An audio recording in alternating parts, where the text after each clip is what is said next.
It was a rainy Sunday morning in Charleston, South Carolina, and I woke to the sound of rain drumming against the shutters of my son's historic home. At 75 years old, I still maintained my habit of rising early, though my joints protested more than they used to. I gazed through the window at the moss-draped oaks lining the street. The rain glistened on the cobblestones of the historic district. The neighborhood was quiet, save for a few early risers walking their golden retrievers. I descended the stairs slowly, gripping the mahogany banister. My son Michael was already in the kitchen, brewing coffee. He'd always been considerate, especially since my husband William passed away 9 years ago. It was Michael who'd insisted I move in with them after the funeral, saying he couldn't bear the thought of me alone in that big house in Savannah. At the time, it seemed like the right decision. Now, I wasn't so sure. "Morning, Mom," he said, kissing my cheek. "Sleep well?" I nodded, though I'd spent half the night awake, turning things over in my mind. The house was already stirring. It was Sunday, the day of our family brunch, a tradition we'd maintained since Michael married Jennifer 21 years ago. My other 2 children would arrive with their families, and the house would fill with conversation and laughter. Jennifer came down shortly after, greeting me with a crisp, "Good morning, Dorothy." She'd never managed to call me Mom, or even Dot, as my friends did. There'd always been this polite distance that, over the years, had calcified into something colder, more calculated. She went straight to the kitchen island and began preparations for brunch. I offered to help, as always, and received the usual response. "No need, I've got it handled." I settled onto the sunroom with my coffee, watching the rain streak down the glass. Our neighbor, Judge Patterson, waved from his porch while tending to his roses, despite the drizzle. Charleston had changed considerably over the years. When I'd first moved here from Savannah, the city still had a different charm. Now, new developments sprouted everywhere, and the tourists had become overwhelming during summer. Around 11, the first arrivals came. My daughter Sarah, with her husband Tom, and their 3 children. The kids rushed to embrace me, calling out, "Grandma Dot," with that unbridled joy only children possess. Sarah had always been my confidant, the one most like me in temperament. She noticed my tired eyes and quietly asked if everything was all right. I lied, saying yes, not wanting to spoil anyone's Sunday. Soon after, my youngest, Robert, arrived, alone as usual. At 43, he'd never married, said he preferred his freedom, his books, his loft downtown. He embraced me warmly, as he always did, and whispered that he'd missed me. Robert had always been perceptive, sensing things without needing to be told. The dining table was set in the formal dining room, where we all fit comfortably. Jennifer had prepared an elaborate spread: shrimp and grits, fried chicken, biscuits with honey butter, collard greens, mac and cheese. Everything the family loved. Michael opened a bottle of California Cabernet he'd been saving for special occasions. The children played in the family room. The adults discussed work, politics, the state of things. It was when dessert was served that everything began. Jennifer had made pecan pie, my recipe, the one I'd taught her years ago. I complimented it, saying it was lovely, almost as good as mine. It was an innocent comment, affectionate even. But Jennifer didn't take it that way. She sighed deeply, took a rather large sip of wine, and muttered something about never being quite good enough.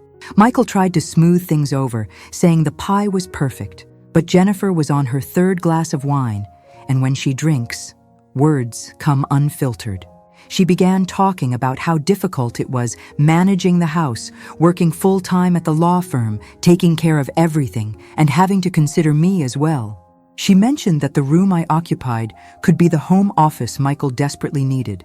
She spoke of expensive medications, specialist appointments, the modifications they'd had to make to the house for my sake. Silence descended upon the table. Sarah stared at her plate. Tom pretended to check his phone. Robert gripped his fork tightly. The children, sensing the tension, had stopped playing and watched the adults curiously. Michael tried to interrupt Jennifer, but she continued. She said she understood I was his mother, but the situation had become untenable, that they needed space, privacy, to live their lives without constantly worrying about an old woman. And then she said it, between sips of wine, looking me straight in the eye with those blue eyes I'd once thought so lovely when Michael first introduced her. "You're dead weight in this house, Dorothy. dead weight who doesn't realize she's overstayed her welcome. The sound of Robert's fork clattering onto his plate echoed through the dining room. Sarah gasped, bringing her hand to her mouth. Michael turned red, but not from embarrassment, from anger.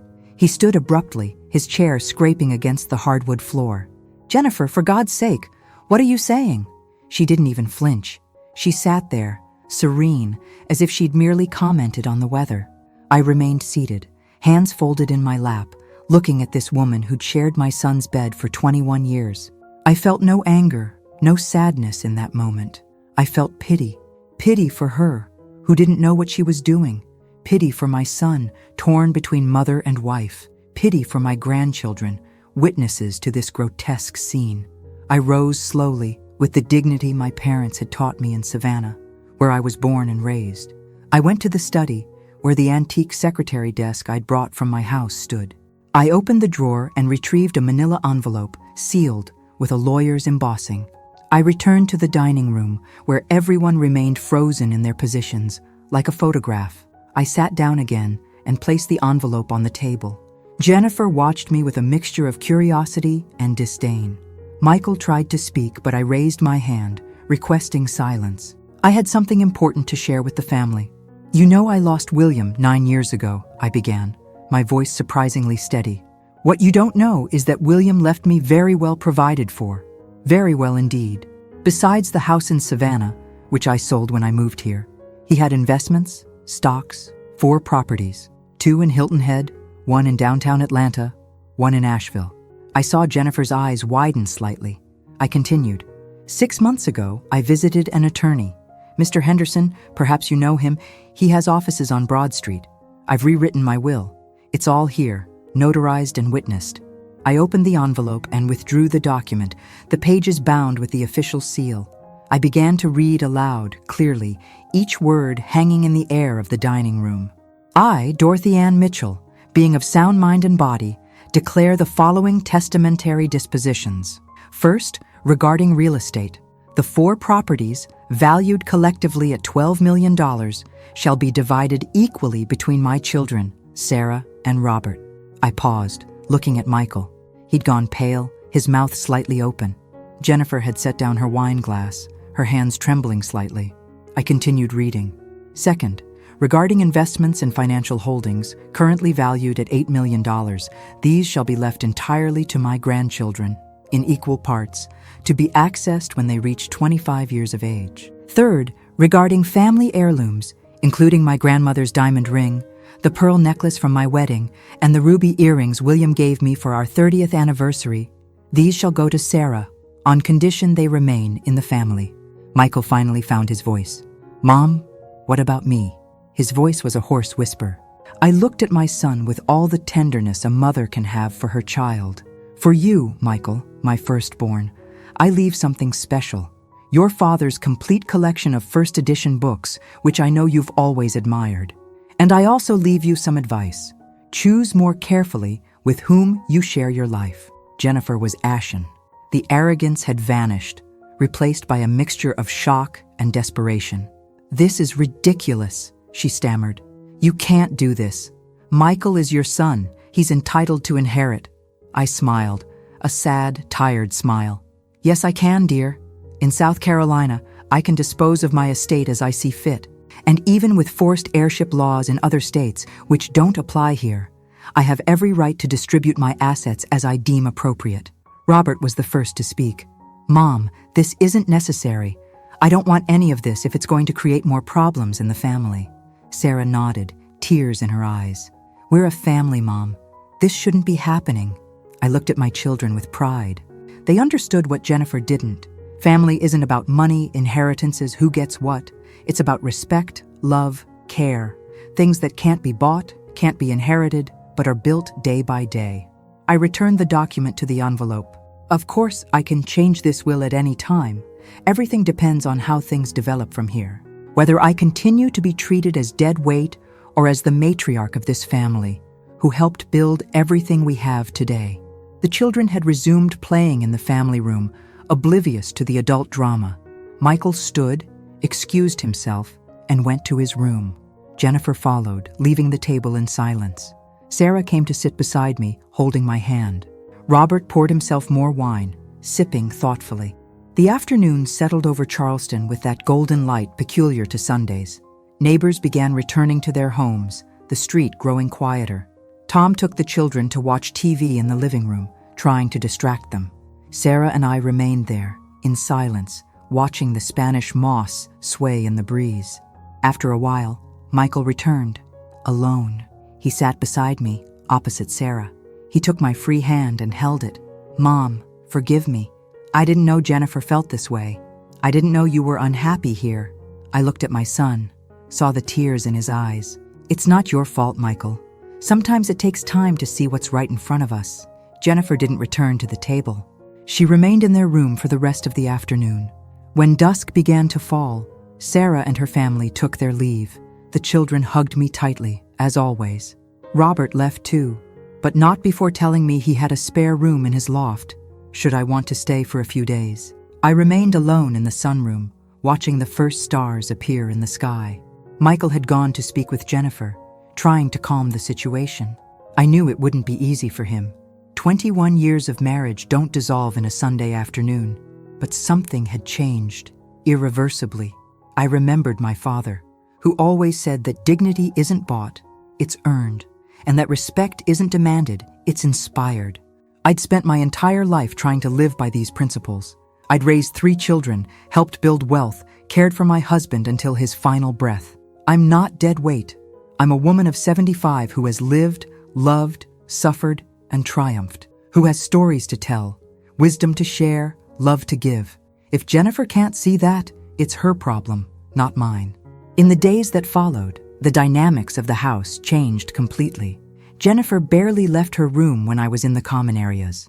Michael tried to mediate, but was visibly shaken. Meals, once moments of conviviality, had become silent, tense rituals. A week later, on a rainy Tuesday, Michael came to speak with me. He had dark circles under his eyes, hadn't shaved. "Mom, Jennifer wants a divorce. She says she can't live in this situation anymore, that she feels humiliated, betrayed." I looked at my son with compassion. "And you, Michael? What do you want?" He took time to answer. When he finally spoke, his voice was emotional. "I love Jennifer, Mom, but I can't accept how she's treated you. I can't pretend it didn't happen. And I won't ask you to leave this house. This is your home too." I held my son's hands. "Michael, don't make rash decisions on my account. If you love each other, you can overcome this. Perhaps with counseling, talking." He shook his head. "It's not just what she said that Sunday, Mom. It's what it revealed. I didn't know this side of her. Or perhaps I knew and chose not to see it." In the following weeks, Jennifer moved temporarily to her sisters in Colombia. Michael was devastated, but tried to maintain normalcy. Sarah visited almost daily, bringing the children. Robert came for dinner on Wednesdays. The house, which once seemed too small, now felt large and empty. A month after that fateful Sunday, I received a call from Mr. Henderson. "Mrs. Mitchell, I've received a peculiar request. Your daughter-in-law, Jennifer, has made an appointment. She wants to discuss the will. I thought you should know." I thanked him for the information and asked to be kept informed. That afternoon, while having tea in the sunroom, Jennifer appeared. She looked different, thinner, her hair pulled back in an untidy ponytail. No makeup. She asked to talk. She sat in the chair beside me, hands nervous in her lap. "Dorothy, I've come to apologize. What I said is unforgivable. I have no justifications, only explanations. I was overwhelmed, stressed from work, with problems you couldn't imagine. But none of that justifies the horrible words I spoke." I looked at her, waiting for her to continue. She took a deep breath. "I found out 10 months ago that I can't have children. Michael doesn't know yet. We've had so many treatments, so many attempts. Seeing you with Sarah's children, the bond you have with them, made me angry. An irrational anger, I know. You have everything I wanted to have. A large family, grandchildren, the unconditional love of your children." Tears began streaming down her face. "And instead of drawing closer to you, learning from you, I pushed you away. I turned my frustration into cruelty. I'm a horrible person, Dorothy. Michael deserves someone better." I remained silent for a moment, processing this revelation. Then I did something that surprised even me. I stood and embraced her. Jennifer burst into sobs, clinging to me like a lost child. We stayed like that for long minutes, two women united by pain, remorse, the possibility of forgiveness. Jennifer, you're not horrible, you're suffering. We all say things we regret when we're in pain. She looked at me, eyes red and swollen. How can you forgive me after what I said? I smiled, a genuine smile this time, because I was once a daughter-in-law too. And I also said things I regretted. The difference is, my mother-in-law didn't live long enough for me to ask forgiveness. We talked for hours that afternoon, about children, family, the expectations we impose on ourselves. I told her about the 4 miscarriages I'd had before managing to have Michael, about the fear of not being a good mother, a good wife, about how motherhood doesn't define a woman, it merely adds another dimension to her existence. When Michael returned from work, he found us in the kitchen, preparing dinner together. He stood in the doorway, not believing what he saw. Jennifer went to him, took his hands, and said they needed to talk. She had many things to tell him. I left them alone and went to my room, giving them privacy. That night, lying in my bed, listening to the sound of rain that had resumed falling, I thought about how life takes turns, how a moment of explosion can reveal hidden truths, unconfessed pains, unconfronted fears. The dead weight Jennifer saw in me was, in reality, the weight she carried within herself. In the subsequent weeks, things slowly mended. Jennifer returned home. She and Michael began couples therapy. She also started individual therapy to address the infertility issue. Living together still had tense moments, but there was now a genuine effort at mutual understanding. One Saturday morning, 4 months after that traumatic Sunday, Jennifer knocked on my bedroom door. She carried a tray with breakfast. "Dorothy, may I call you Mom?" The question caught me by surprise. I looked at this woman who had called me dead weight and saw someone different.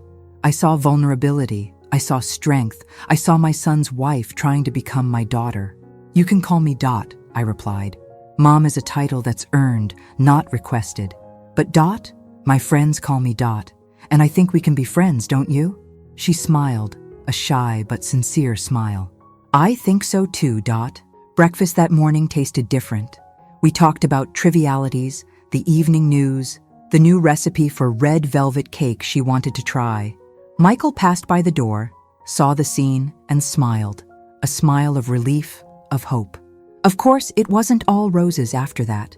We still had arguments, misunderstandings, moments of tension, but there was now a foundation of mutual respect that hadn't existed before. Jennifer learned to see me not as an intruder in her house, but as part of the family she'd chosen when marrying Michael. I learned to see in her not the woman who'd stolen my son, but the partner he'd chosen to share his life with. With all her qualities and flaws, her fears and dreams, I learned to respect her in her pain, in her struggle to accept a future different from what she'd planned.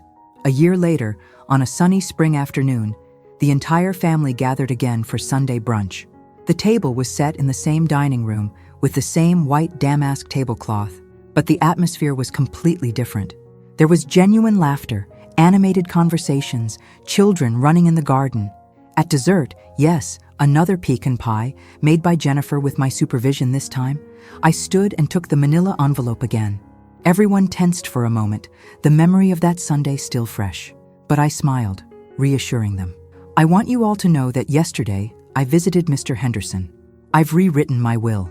I opened the envelope and withdrew a new document. "This time I won't go into details, but I want you to know that everything is divided equally among my 3 children, as it always should have been. A family isn't built with threats or blackmail, but with love, respect, and understanding."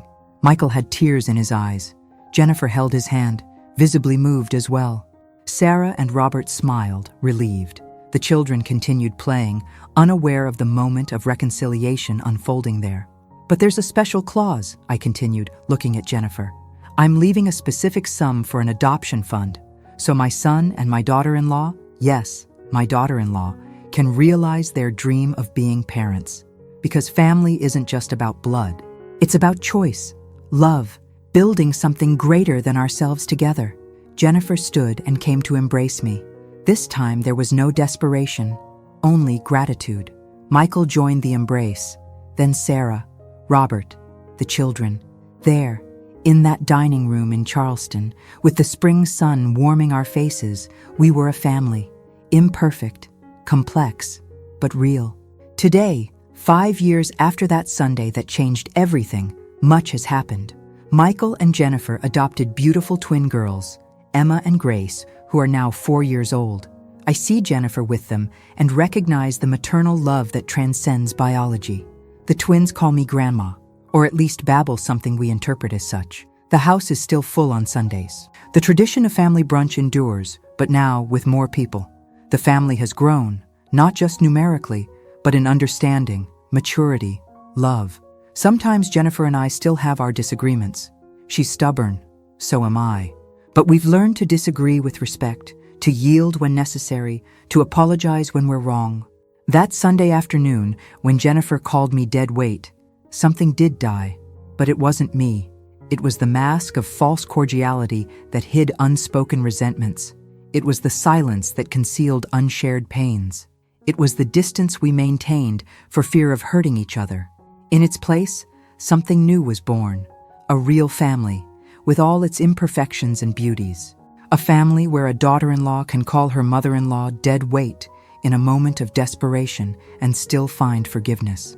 Where a will can be used not as a weapon, but as a mirror to show what truly matters. Sometimes, when I'm in the sunroom with my coffee, watching the life on the street, I think about that Sunday, not with bitterness, but with gratitude. Gratitude for being strong enough not to respond with hatred, for using the wisdom of my years to transform a moment of crisis into an opportunity for growth. Jennifer passes through the sunroom, the twins in her arms, and asks if I'd like to hold the girls. I take the children in my arms, feeling their light and precious weight. No, I'm definitely not dead weight. I'm the matriarch of this family, with all the responsibilities and joys that entails. I'm Dorothy, dot to friends, mother of 3, grandmother of 8, redeemed mother-in-law to a daughter-in-law who has learned to love me. Life in Charleston continues. The tourist carriages, the summer heat, the Christmas markets. The city grows, transforms, but some things remain. Family love, when genuine, survives storms. Forgiveness, when sincere, heals wounds that seemed fatal.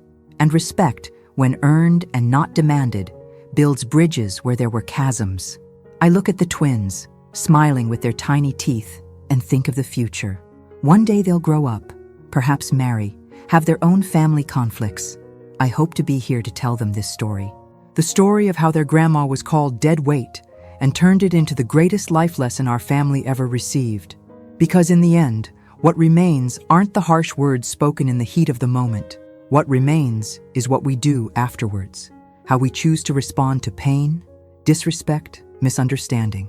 I chose love, not a saccharine, submissive love, but a strong love that sets boundaries, demands respect, but also knows how to forgive. Jennifer returns and sits beside me. We remain there, in comfortable silence, watching the twins play with a rattle.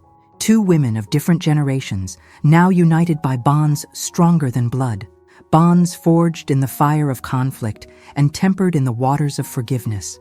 The sun sets over Charleston, painting the sky in shades of orange and pink. Soon, Michael will return from work. Sarah will come for dinner with the children. Robert will bring wine and his stories from court. The house will fill with life, laughter, small daily dramas. And I'll be here, not as dead weight, but as the living foundation of this family. Witness that even the cruelest words can be transformed into bridges toward truer love. That a will read on a Sunday afternoon can be not the end, but the beginning of a new story. A story where we've all learned that true weight isn't in years lived, but in the lightness of knowing how to forgive and be forgiven. And now, dear listeners, I want to hear from you. What would you have done in my place? Would you have had the strength to forgive? Write it in the comments below. I read every single message carefully. If this story touched your heart, then please subscribe to my channel and hit that notification bell so you never miss any of my stories. Don't forget to give this video a thumbs up if it moved you. Share this story with someone who needs to hear it, perhaps someone going through family conflicts of their own. Remember, family is never perfect, but true love can heal even the deepest wounds. Leave a comment with your own experience. I'd love to hear your stories. I'll see you in the next video with another story that will touch your soul. This was Dot from Charleston, saying goodbye and see you very soon.